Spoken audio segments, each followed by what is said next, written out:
It's me again, Sugar Lumps. So, I've started watching Voyager, the Star Trek series Voyager, with Kate Mulgrew as the captain. She's a great captain, and they have a character that's always kind of annoyed me, played by Ethan Phillips. I think that's his name, Neelix. He's a little alien guy who's got a bubbly personality, but to the point of abrasiveness almost. And he had a more serious episode where he actually died for 18 hours. Excuse me, I got something in my eye. And he was brought back from death after 18 hours with Borg technology. He didn't become a Borg, but Seven had some nanoprobes. Just Seven in front of me could have woke me up from the dead. But there's this idea that when he died, he would meet his family in this beautiful forest, and there was this whole mythology around it. And when he died, it was black. There was nothing. So now everything he believed, he realized, was probably a lie. And he was actually like ready to die because he didn't felt like he didn't have a purpose, because the whole idea was when you die you're going to be in paradise, maybe with 77 virgins or 77 versions of yourself, or God only knows. Jimi Hendrix will be playing guitar while you listen to you know John Lennon sing Strawberry Fields Forever. uh, we all have these ideas about the afterlife and afterbirth and placentas and all sorts of things.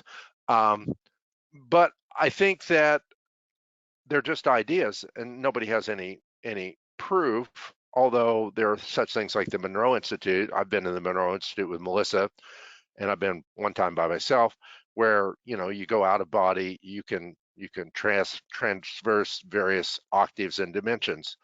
But where I come down on it now is kind of, it's all a hologram within a hologram within a hologram within a hologram, layer upon layer of unreality or illusion, which is what the great sages say.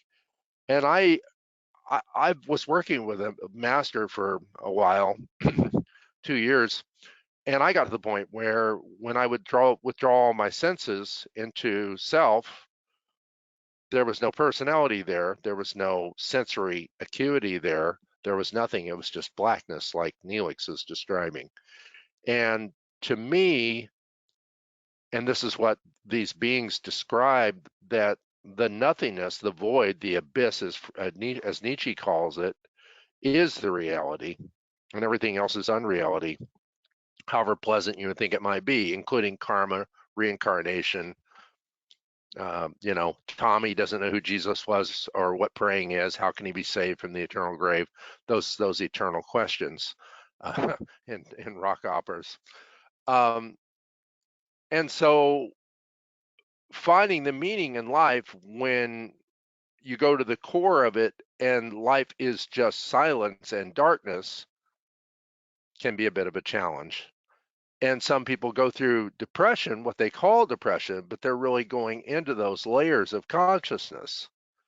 And then they fight that because they're programmed to not dive inward, but to always project outward.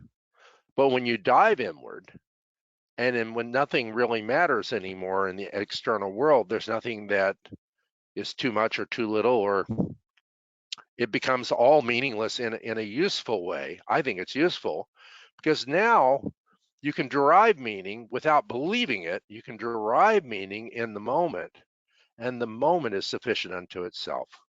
I'll see you next time.